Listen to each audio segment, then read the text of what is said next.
हरे कृष्णा। तो सभी भक्तों का आज के श्रीमद् भागवतम के चर्चा सत्र में स्वागत है। तो श्रीमद् भागवत के चतुर्थ स्कंद के 30वें अध्याय के ऊपर हम चर्चा कर रहे हैं और श्लोक क्रमांक 37 तक हम चर्चा कर चुके हैं।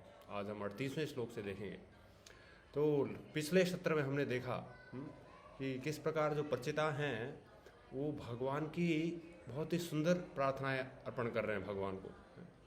देन हमने लास्ट में इसमें देखा कि कैसे वो बता रहे हैं मृष्ट तृष्णाया प्रशमो निर्वैरम नोद्वेगो यत्र नारायण सक्षा। तो जहाँ पे भगवान होते हैं या भगवान की कथाएं होती हैं वहाँ पे क्या होता है? निर्वैरम। वहाँ पे कोई निर्वैर सब रहते हैं, किसी से कोई वैर नहीं किसी का। तृष्णायाम, किसी को कोई तृष्णा, कोई हैंकरिंग नहीं है किसी भी चीज़ के लिए, भले ही वो उस थोड़ी टाइम के लिए ही रहे। अगर जैसे हम देखते हैं, हम सब ने अनुभव किया ही कि किस प्रकार जब भगवान भगवत कथा में हम जाते हैं तो वहाँ पे सब भूल जाते हैं, केवल भगवान की कथाएं। तो सब वहाँ पे सब मित्र रहते हैं, सब भक्त हैं, सब प्रभु बोलते हैं। और ये ऐसा क्या होता है जहाँ पे यत्र नारायण साक्षात, जहाँ पे भगवान की कथाएं होती हैं। जैसे हमने देखा कि भगवान खुद नारद मुनि को बोलते हैं, नाहम तिष्ठामि वैकुंठे योगिनाम हृदेषु वा यत्र गायन्ति मद भक्ता तत्र तिष्ठामि नारद। मैं कहाँ पे रहता हूँ हे नारद? जहाँ पे मेरे भक्त मेरा गायन करते हैं। श्रुताम सुकथाम कृष्ण पुण्य श्रवण कीर्तन विधुनोति सुहृदसताम। तो क्या होता है? सारे जो हृदय की ग्रंथियां हैं, जो अभद्र हैं, वो सब नष्ट हो जाते हैं भगवान की कथाएं सुनने से। और जिससे ये हमें हैंकरिंग, इच्छाएं, द्वेष, ये सब क्या हो जाता है? नष्ट हो जाता है। भले ही कुछ समय के लिए हो, लेकिन जब तक हम कथाओं में हैं तब तक ऐसा रहता है। ये है।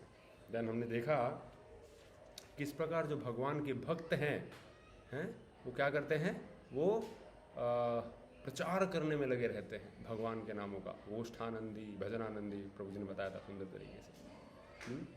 देन हमने देखा कि ऐसे जो भक्त रहते हैं वो तीर्थों को भी पावन कर देते हैं, तीर्थों को भी पावन कर देते हैं। ऐसे भगवान के शुद्ध भक्त होते हैं। तो एक प्रकार का एक बार था, जब वो गंगा देवी जब गंगा मैया जब ऊपर के लोगों से जब नीचे आती हैं भगीरथ महाराज की तपस्या से लास्ट में फाइनली, तो वो 3 शर्तें रखती हैं। जिसमें से एक शर्त रहती है कि जब मैं पृथ्वी पे आऊँगी तो पृथ्वी पे सब पापी लोग हैं, और वो वहाँ पे आके मेरे में स्नान करेंगे और अपना पाप धो लेंगे।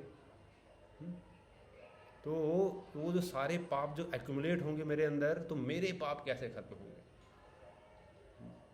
तो वो फिर बाद में बोलते हैं कि वो कैसे खत्म होगा? वो है जब शुद्ध भक्त, भगवान के जब शुद्ध भक्त आप में स्नान करेंगे तो वो आपके सारे पाप नष्ट हो जाएंगे। तो ऐसे शुद्ध भक्त जहाँ भी जाते हैं तीर्थ स्थल बन जाते हैं। वो तीर्थी कुर्वन्ति तीर्थानि, तीर्थों को भी पावन करने वाले हैं ऐसे। तो आज हम श्लोक क्रमांक 38 से देखेंगे। तो मंगलाचरण से शुरुआत करेंगे। ओम ज्ञानतिमिरान्धस्य ज्ञानाञ्जनशलाकया चक्षुरुन्मिलितं येन तस्मै श्रीगुरवे नमः। श्रीचैतन्यमनोभीष्टं स्थापितं येन भूतले स्वयं रूपः कदा मह्यं ददाति स्वपदान्तिकं। वन्देऽहं श्रीगुरो श्रीयुतपदकमलं श्रीगुरून् वैष्णवांसः श्रीरूपं साग्रजातां सहगणा रघुनाथान्वितं तं सजीवं साद्वैतं सावधूतं परिजनसहितं कृष्णचैतन्यदेवं श्रीराधाकृष्णपादान् सहगणा ललिता श्रीविशाखान्वितांशः। नमो विष्णुपादाय कृष्णप्रेष्ठाय भूतले श्रीमते भक्तिवेदान्त स्वामिनिधे नामिने। नमस्ते सारस्वते देवे गौरवाणी प्रचारिणे निर्विशेष शून्यवादी पाश्चात्यदेशतारिणे नमो विष्णुपादाय कृष्णप्रेष्ठाय भूतले श्रीमते भक्तिसिद्धान्त सरस्वतीति नामिने श्रीवासभानवी देवी दयिताय कृपाब्धये कृष्णसम्बन्धविज्ञानदायिने बहवे नमः माधुर्जलप्रेमाढ्य श्रीरूपानुभक्तिदा श्रीगौरकरुणाशक्तिविग्रहाय नमस्तुते नमस्ते गौरवाणी श्रीमूर्ते दीनतारिणे रूपानुगविरुद्धाप सिद्धान्तध्वान्तहारिणे नमो महावदान्याय कृष्णप्रेमप्रदायते कृष्णाय कृष्णचैतन्य नामिने गौरत्विषे नमः पञ्चतत्त्वात्मकं कृष्णं भक्तरूपस्वरूपकं भक्तावतारं भक्ताख्यं नमामि भक्तशक्तिकं हे कृष्ण करुणा सिन्धो दीनबन्धो जगत्पते गोपेश गोपिका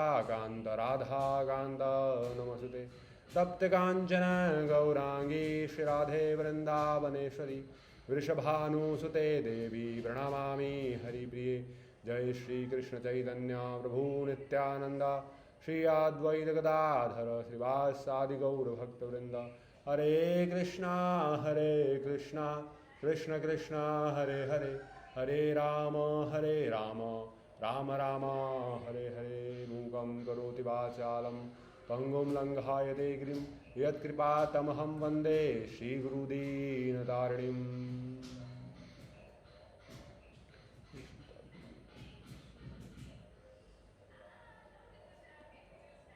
हरे कृष्णा। तो श्लोक क्रमांक 38 से शुरुआत करेंगे।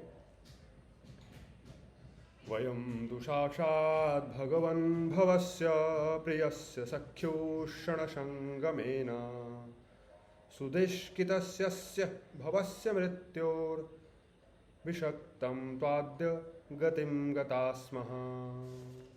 भावार्थ में तात्पर्य शिल्पा के द्वारा श्रील प्रभुपाद की जाए।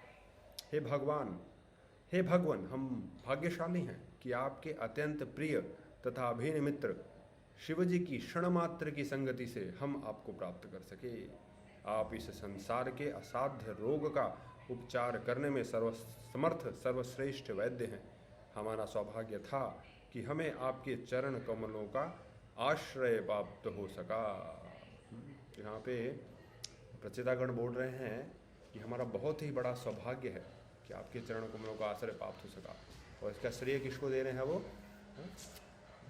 शंकर जी को दे रहे हैं, शिव जी को दे रहे हैं, शिव जी को। जैसे हम जानते हैं क्या कहते हैं, श्लोक आता है भागवतम में, निम्नगानाम यथा गंगा देवानाम अच्युतो यथा वैश्वानाम यथा शंभु पुराणानाम इदम तथा। तो जैसे नदियों में गंगा श्रेष्ठ है, निम्नगानाम यथा गंगा, नदियों में कौन श्रेष्ठ है? गंगा। देन देवानाम अच्युतो था, और सारे देवताओं में अच्युत भगवान कृष्ण। वैसे ही वैष्णवों में कौन श्रेष्ठ है? वैष्णवानाम यथा शंभु पुराणानाम तथा, और पुराणों में वेद, ये श्रीमद् भागवतम।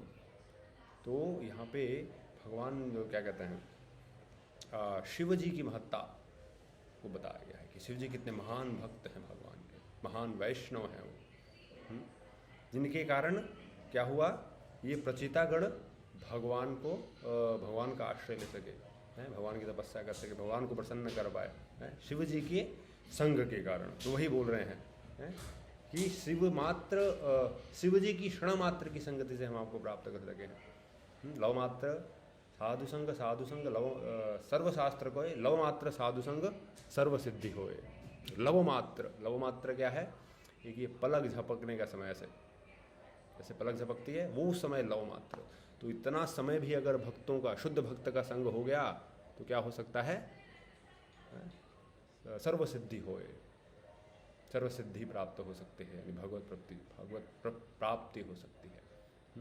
जैसे भगवत प्राप्ति में श्लोक आता है, हरि विरान श्रुतिम तरंती, बिना हरि के इस मृत्यु सागर को पार नहीं किया जा सकता है।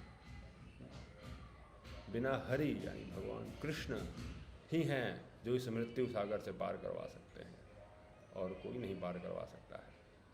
ये कथन है वेदों का। तो यहाँ पे बताया गया है इस श्लोक में, प्रभुपाद बताते हैं कि जो महान वैष्णव रहते हैं वो क्या करते हैं, वो सबको भगवत धाम ले जाना चाहते हैं, सब चाहते हैं कि सब भगवान के पास जाएं, और इसीलिए वो क्या करते हैं, इसीलिए वो हर जगह जाके प्रचार करते हैं। नारद मुनि, शिव जी हो गए, शिव जी ने प्रचेताओं को उपदेश दिया। देन हम देखते हैं कि किस प्रकार जो और जो भक्त रहते हैं शिव जी के, हम देखते हैं बहुत सारे भक्त रहते हैं। एक भक्त जो है वो जैसे प्रचेता, वो भगवत प्राप्ति के लिए क्षण हो गया, संग के कारण भगवत प्राप्ति कर सके। लेकिन प्रभुपाद यहाँ वर्णन करते हैं कि कुछ भक्त ऐसे भी होते हैं शिव जी के जो क्या कहते हैं, भौतिक चीज़ें मांगते हैं। जैसे भगवद गीता में श्लोक आता है, काम स्थित ज्ञाना प्रबदंते अन्न देवता। जो काम से मोहित है, जिसको इच्छाएं हैं, भौतिक इच्छाएं हैं, वो अन्य देवताओं के पास जाते हैं। तो भगवान जो क्या कहते हैं, शिव जी हैं, महान वैष्णव हैं। तो जो वैष्णव जो भक्त हैं वो उनके पास जाके अगर भगवान की भक्ति मांगे तो सहस्त्र खुशी खुशी दे देते हैं। लेकिन अगर कोई भौतिक उनसे मांगे तो हालांकि वो इतने प्रसन्न नहीं होते हैं, लेकिन फिर भी क्योंकि वो भक्त जो है उनका जिद करता है कि नहीं मुझे तो यही चाहिए, मुझे तो ये भौतिक सुख ही चाहिए, और कुछ नहीं चाहिए। जैसे हम देखते हैं रावण क्या था, शिव जी का भक्त था, और उसने क्या मांगा, भौतिक वरदान मांगे, और ये सब वरदान मांग के उसने क्या किया, वो राम जी की सीता को हर ले गया।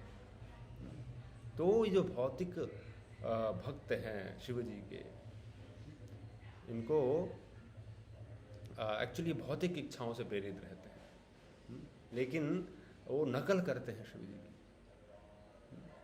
जैसे हम देखते हैं कि लोग भांग पीते हैं या फिर कुछ नशा करते हैं, तो उनके भक्त बोलते हैं तो हमारे तो आराध्य शिव करते हैं, इसलिए हम भी करते हैं। तो हम देखें शिव जी ने विष भी पिया था। जब समुद्र मंथन चल रहा था तो सबसे पहले हलाहल आया, तो हलाहल किसने लिया, शिव जी ने लिया। पूरे इस संसार की रक्षा करने के लिए उन्होंने लिया। भगवान भक्त के भक्त हैं वहाँ। तो देखते हैं जो ये भक्त हैं जो वो विषपान नहीं करेंगे। भक्त हो तो भाई जब ऐसे करो तो ये भी करो, नहीं तो वो क्या है, वो अपना मत। हालांकि भगवान जो शिव जी हैं वो नहीं चाहते हैं ये सब, लेकिन क्योंकि भक्त जिद करता है, और हम जानते हैं कि शिव जी आशुतोष हैं, तो वो बहुत जल्दी प्रसन्न हो जाते हैं और फिर वो वर दे देते हैं ऐसा। लेकिन एक जो भक्त अगर वरदान मांगे कि मुझे भगवत भक्ति चाहिए, तो वो सहस्त्र दे देते हैं बहुत खुशी से। जैसे हम जानते हैं कि एक बार कथा आती है, एक ब्राह्मण, शिव जी का भक्त ब्राह्मण बोलता है कि मुझे सबसे संपत्ति चाहिए, मतलब सबसे मूल्यवान वस्तु चाहिए। तो वो उनको बोलते हैं कि ठीक है, आप वृंदावन में रूप गोस्वामी के पास जाओ। तो रूप गोस्वामी के पास जाते हैं और बोलते हैं कि मुझे सबसे मूल्यवान वस्तु चाहिए। तो उनके पास पारसमणि, चिंतामणि, पारसमणि रहती है, चिंतामणि। तो बोलते हैं ठीक है, वो पारसमणि ले लो आप, वहाँ कूड़े में रखी हुई है डस्टबिन में। तो वो जो रहते हैं वो ले लेते हैं और फिर उसके बाद लेके जाने लगते हैं। तो लेके जाते जाते उनके दिमाग में आता है कि ये इतना इम्पोर्टेंट है, इतना मूल्यवान वस्तु है, तो रूप गोस्वामी ने इसको कचरे के डब्बे में क्यों डाला हुआ था। इसका मतलब इससे जो मूल्यवान वस्तु और कोई है जो मूल्यवान वस्तु है। तो फिर वो क्या करते हैं, वापस आते हैं मुड़ के और पूछते हैं उनसे कि आपने तो इसको कचरे के डिब्बे में डाला हुआ था, इसका मतलब इससे मूल्यवान और कोई वस्तु है आपके पास। तो बोलते हैं गोस्वामी हाँ है, लेकिन उसके लिए तुमको ये जो मणि है, पारसमणि, इसको डाल के आना होगा, यमुना में डाल के आना होगा, यमुना में डाल के आ जाओ। तो वो रहता है, बोलता ठीक है, तो वो डाल के आ जाता है। फिर यहाँ पे आके फिर क्या करते हैं, रूप गोस्वामी उनको दीक्षा देते, हरि नाम हरेर नाम हरेर नाम हरेर नाम केवलम कलौ नास्ति व नास्ति व गतिरन्यथा। ये हरि का नाम ही क्या कर सकता है, केवल इस कली के कलमश का नाश कर सकता है। सर्व वेदेषु दृश्यते, ये जो सारे वेदों का कथन है इति षोडशक नाम नाम कली कल्मष नाशनम। ये जो 16 अक्षरीय मंत्र है कौन सा? हरे कृष्ण कृष्ण कृष्ण हरे हरे, हरे राम राम राम हरे हरे। जो 16 अक्षरीय मंत्र है इस कली के कल्मष का नाश कर सकता है। तो भगवान का नाम चिंतामणि कृष्ण चैतन्य रस विग्रह पूर्ण शुद्धो नित्य मुक्तो अभिनत्व नाम नामिनो। तो नाम क्या है? भगवान से अभिन्न है। There is no difference between नाम एंड नाम। तो ऐसे तो शिव जी अगर कोई उनके पास जाता है भगवत प्राप्ति के लिए तो वही उनको शस्त्र देते हैं। लेकिन जो भौतिकता में लिप्त व्यक्ति रहते हैं वो जो शिव जी की भक्ति करते हैं वो केवल भौतिक ही वरदान मांगते हैं। और क्यों मांगते हैं? प्रभुपाद एक भगवद्गीता के श्लोक यहाँ पे उद्धृत करते हैं, काम स्थैर्हित ज्ञाना प्रपदन्ते अन्य देवता तम तम नियमास्थाय प्रकृत्या नियता स्वया। यानी ये जो काम स्थैर्हित ज्ञाना यानी ऐसा व्यक्ति जो भौतिक लाभों के पीछे पड़ा है वो जाता है किसके पीछे? वो जाता है देवताओं की भक्ति के पीछे, देवताओं की उपासना के पीछे। तो वैसा व्यक्ति क्या है? वो कम बुद्धि वाला है, अल्प बुद्धि वाला है, क्योंकि उसे पता नहीं है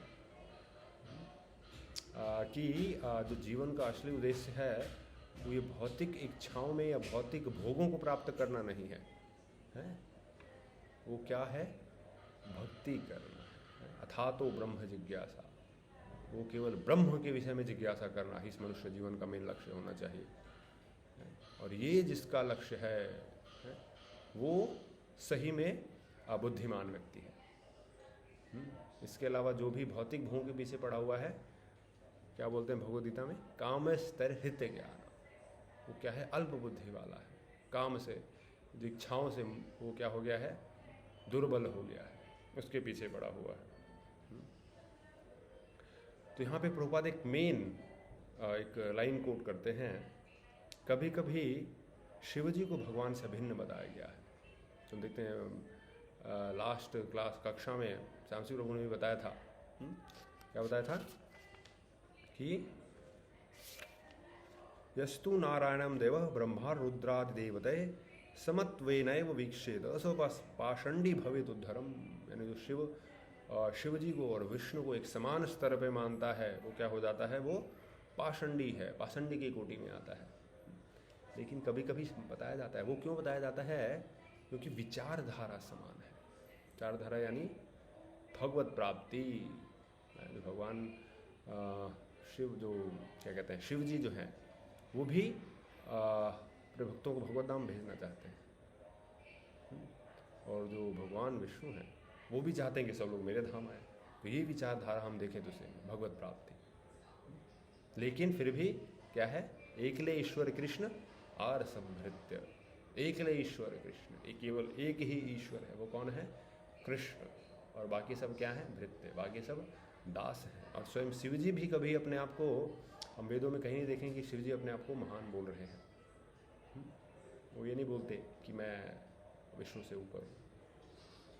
लेकिन भगवान जो क्या कहते हैं कृष्ण है वो बोलते हैं, क्या बोलते हैं? मत्तः परतरम नान्यात् किंचिदस्ति धनंजय मयि सर्वमिदं प्रोतम सूत्रे मणिगणा इव। मत्तः परतरम नान्यात्, मेरे से ऊपर और मेरे समान कोई नहीं है, हे अर्जुन जान लो। ऐसे भगवान घोषित करते हैं भगवत गीता में स्वयं। लेकिन शिव जी कभी नहीं घोषित करते, क्योंकि वो क्या है? वो भगवान के सेवक हैं, भगवान के दास हैं।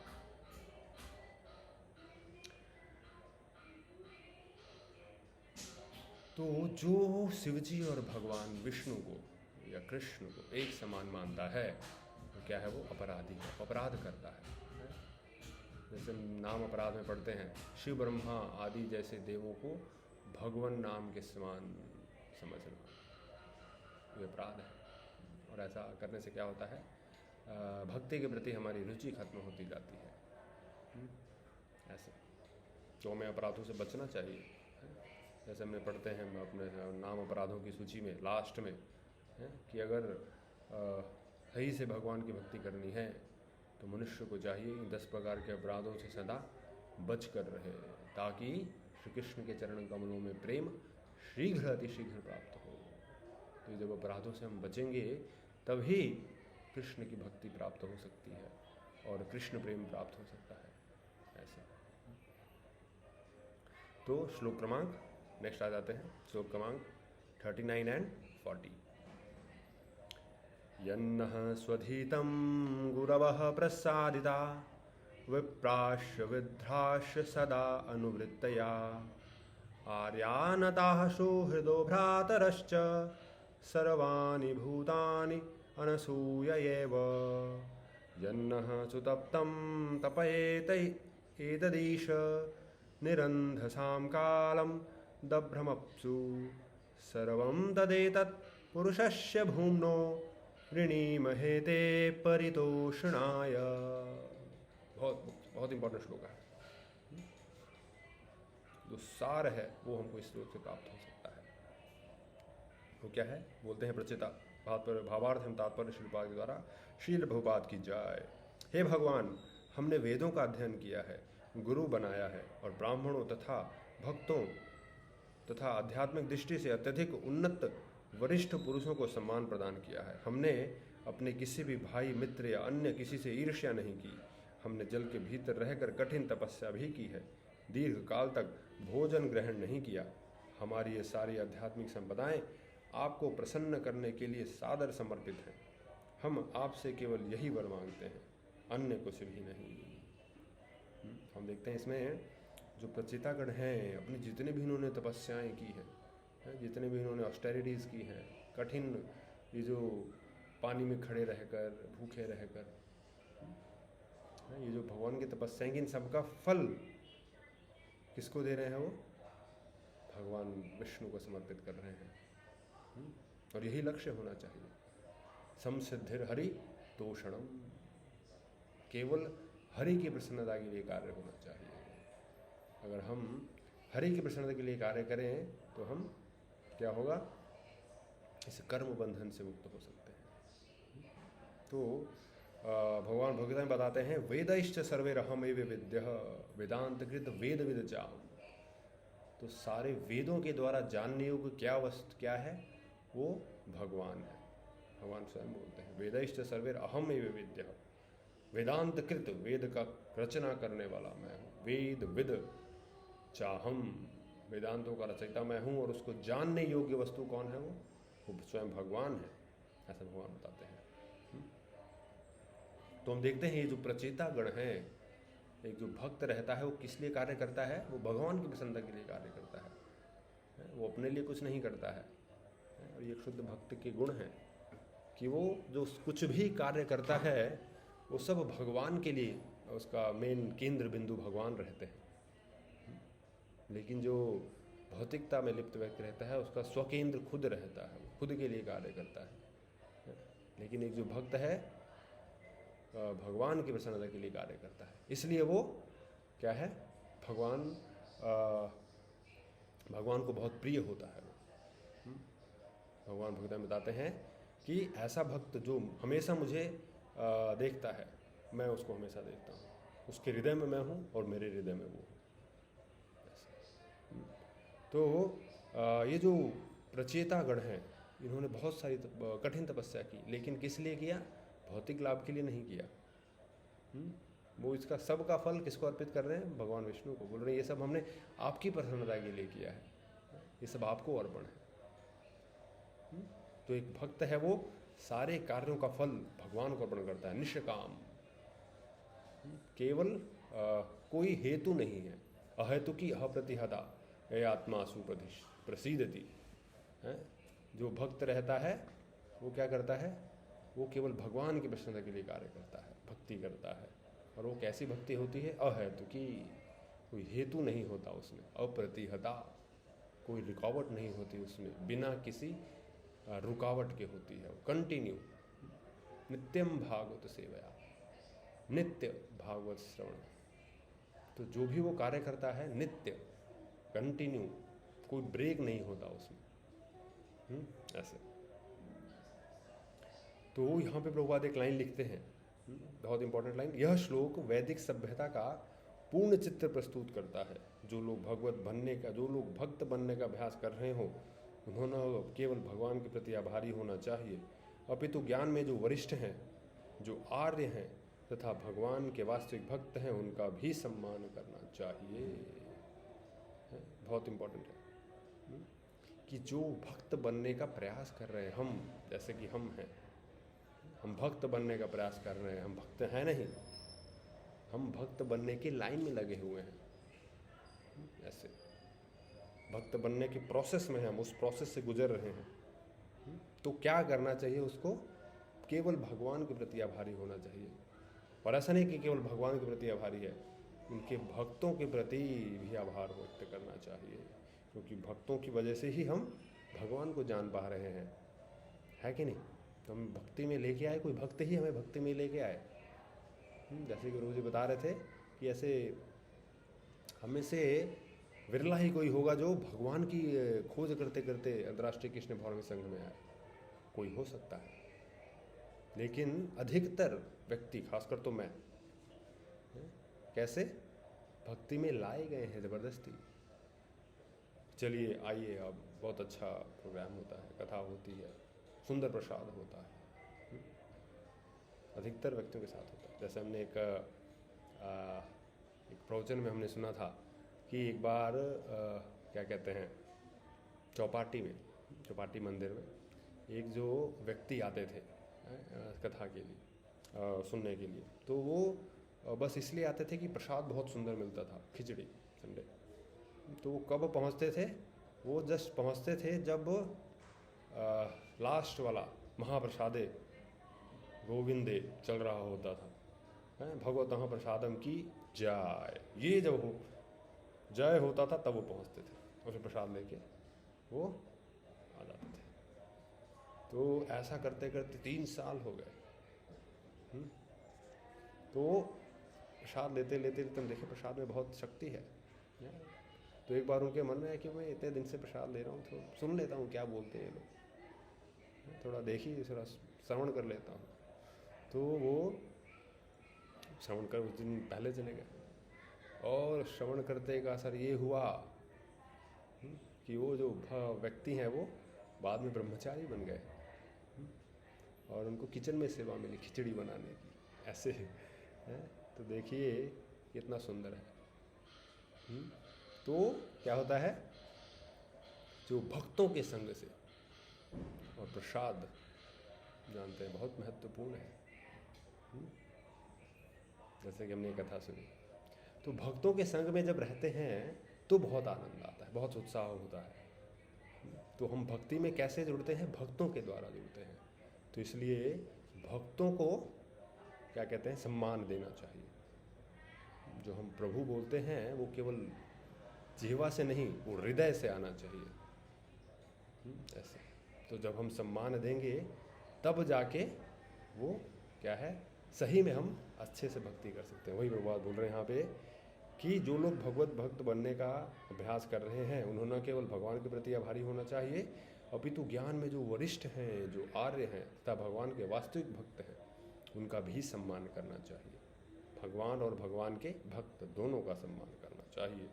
देन प्रभुपाद एक यहाँ पे वर्ड कोट करते हैं, आर्य हैं, जो आर्य हैं। आर्य कौन होता है? माफ कीजिएगा, आर्य कौन है? जिसको जीवन के मूल्यों के बारे में पता है, जो जीवन का उद्देश्य जिसको पता है, समसिद्धिर हरितोषणम, ये जिसको पता है वो है आर्य। जैसे श्रीमद् भगवद गीता के 2 अध्याय के 2 श्लोक में भगवान बोलते हैं अर्जुन को, श्री भगवान उवाच कुतस्त्वा क्षमलम इदम विषमेशमुपस्थितम अनार्यजुष्टम अस्वर्गम अकीर्तिम कर्म अर्जुन, कुतस्त्वा क्षमलम इदम विषमे समुपस्थितम। ये जो इस विषम परिस्थिति में, इस संग्राम की घड़ी में, इस युद्ध की घड़ी में, हे अर्जुन, तुम्हारे मन में ये कलमश कैसे आ गया कि तुम युद्ध नहीं करोगे? कैसे कलमश आ गया? ये अनार्य दुष्टम, वो अनार्य है। आर्य कौन है? जो जीवन के उद्देश्य को जानता है। और अनार्य कौन है? जिसको पता ही नहीं है, जो अपने कर्तव्य के प्रति क्या कहते हैं, उदासीन है, पता ही नहीं है उसको कि मेरा कर्तव्य क्या है, तो वो अनार्य है। तो ये तो अनार्यों को शोभा देता है। तुम तो आर्य हो, तुम्हें तो जीवन का मूल्य पता है, तुम्हारे मन में कैसे कलमश आ गया ये? इससे क्या होगा? अस्वर्गम अकीर्ति करम अर्जुन, अकीर्ति की प्राप्ति होगी। ऐसे भगवान स्वयं उसको उनको अर्जुन को बताते हैं। तो अर्जुन फिर जानते हैं कि भगवान ने भगवता फिर उनको सुनाई। धन फिर बोलते हैं नष्टो मोहो स्मृतिर्लब्ध्वा तत्प्रसादमयि अच्युता स्थितो अस्मि गत संदेह करिष्ये वचनम तव। तो ये सब पूरा भगवता सुनने के बाद बोलते हैं करिष्ये वचनम तव, आप जो बोल रहे हैं मैं वो करूँगा। जीवन का लक्ष्य पता चल गया। वैसे तो उनको पता था, लेकिन भगवान द्वारा मोहित किए गए थे ताकि भगवत ज्ञान हम जैसे जीवों को प्राप्त हो सके, क्योंकि कलयुग आने वाला था। तो प्रभुपाद यहाँ पे लाइन लिखते हैं, जो भगवत भक्ति में अग्रसर है वह अवश्य ही अपना कर्तव्य जानता है, चाहे वह कर्तव्य हिंसात्मक हो या अहिंसात्मक। यदि यह भगवान द्वारा स्वीकृत है तो उनका आदेश है, और उनका आदेश है तो उसे अवश्य करना चाहिए। जैसे हम देखते हैं यहाँ पे भगवान ने अर्जुन को लड़ने के लिए कहा, युद्ध करने के लिए कहा, हिंसात्मक कार्य, लेकिन क्योंकि भगवान ने कहा इसलिए करना चाहिए। धर्मम तो साक्षात भगवत प्रणीतम, धर्म क्या है? जो भगवान कहें। जिस प्रकार एक कानून क्या है? जो गवर्नमेंट बनाए, जो प्रशासन बनाए, जो सरकार नियम बनाती है वो नियम माने जाते हैं, ना कि मैंने नियम कोई बना दिया वो माना जाएगा। क्या नियम माना जाएगा? जो सरकार ने बनाया है। उसी प्रकार इस सृष्टि के नियंता कौन है? अखिल कोटि ब्रह्मांड नायक कौन है? भगवान कृष्ण। तो धर्मम तो साक्षात भगवत प्रणीतम, जो भगवान ने कहा है वो है एक्चुअल में धर्म। तो भले ही वो हिंसा हमें प्रतीत हो रही है, लेकिन वो हिंसा नहीं है, वो श्रेष्ठ कार्य के लिए, महान उद्देश्य के लिए हो रही है वो। ऐसे तो यहाँ पे बताते हैं कि भगवान जो द्वारा आदेश है प्राप्त वो होना चाहिए। जैसे कि प्रचेताओं ने क्या किया, बहुत कठिन तपस्याएं की, है ना, जल में रहे बहुत दिन तक, कुछ खाया नहीं उन्होंने, निराहार रहे, लेकिन ये सब करके जो फल प्राप्त हुआ उन्होंने क्या किया? वो भगवान को अर्पण किया। वो उन्होंने बोला कि भगवान ये सब हमने आपकी प्रसन्नता के लिए कार्य किया है, ये सब आपको अर्पण हम करते हैं, ऐसे। लेकिन भगवान बोलते हैं भगवद गीता में, पत्रम पुष्पम फलम तोयम यो में भक्त्या प्रसति तदहम भक्ति उपरहितम अस्नामि प्रयतात्मना। केवल पत्र पुष्प फल और जल, ये चार चीज़ों से भगवान प्रसन्न हो सकते हैं। भगवान ज़्यादा कुछ नहीं बोलते, पत्र पुष्प फल और जल, ये चार चीज़ें हम अगर भगवान को अर्पण करें तो भगवान कैसे, लेकिन कैसे अर्पण होना चाहिए? हैं? तदहम भक्ति उपरहितम, भक्ति के द्वारा, प्रेम के द्वारा जब हम भगवान को अर्पण करते हैं तो भगवान क्या करते हैं? उसे स्वीकार करते हैं। तो भगवान तो अखिल कोटि ब्रह्मांड नायक हैं, उनको तो ये सब नहीं चाहिए, लेकिन भगवान बोलते हैं अगर कोई मुझे प्रेम से अर्पण करता है तो मैं इसे स्वीकार करता हूँ। तो जो भी प्रसाद हम जो भी घर में लेते हैं वो भगवान को अर्पण करना चाहिए, देन उसके बाद ले सकते हैं, प्रसाद के रूप में लेना चाहिए। यज्ञे शिष्टासना संतः मुचंते सर्व किल विषय भुजंते ते तगम पापाम ये पचंती आत्म कारणात्। नहीं तो क्या होगा? वो पाप है। अगर हम भगवान को अर्पित किए हुए भोजन को नहीं ग्रहण करते हैं तो भगवद्गीता में बताते हैं कि वो क्या है? वो पाप खा रहे हैं। यज्ञ शिष्टासना संतः, यज्ञ में अर्पित किए हुए भोजन को जो नहीं खाता है, जो नहीं लेता है। यज्ञ यानी भगवान विष्णु। यज्ञ किसके लिए करते हैं? भगवान विष्णु की प्रसन्नता के लिए। तो जो भगवान विष्णु को अर्पित किया हुआ भोजन नहीं ग्रहण कर रहा है, वो भगवान अर्जुन को बताते हैं कि समझिए वो क्या खा रहा है? केवल सिन खा रहा है। तो भले ही वो बहुत अच्छे कार्य कर रहा है, लेकिन फिर भी वो बहुत सारा कोटा इकट्ठा कर रहा है अपने लिए। तो हमें प्रसाद के रूप में अन्न का ग्रहण करना चाहिए, भगवान को अर्पण करके। ऐसा जब करेंगे तो हम भगवान की जो प्रसाद अन्न ब्रह्म के माध्यम से हम भक्ति में प्रगति कर सकते हैं। जैसे कि हमने अभी देखा किस प्रकार वो जो व्यक्ति थे वो ब्रह्मचारी बन गए केवल प्रसाद लेके। ऐसे बहुत बहुत धन्यवाद। हरे कृष्णा। तो अगली कक्षा हम कल देखेंगे, जिसमें आगे के श्लोकों पे चर्चा करेंगे, श्लोक क्रमांक 41 से आगे। जय ग्रंथराज श्रीमद् भागवतम की जय। वैष्णव ठाकुर श्री प्रभुपाद की जय। निताय गौर प्रेमानंदी हरि हरि बोल। उपस्थित सभी भक्त वृंद की जय।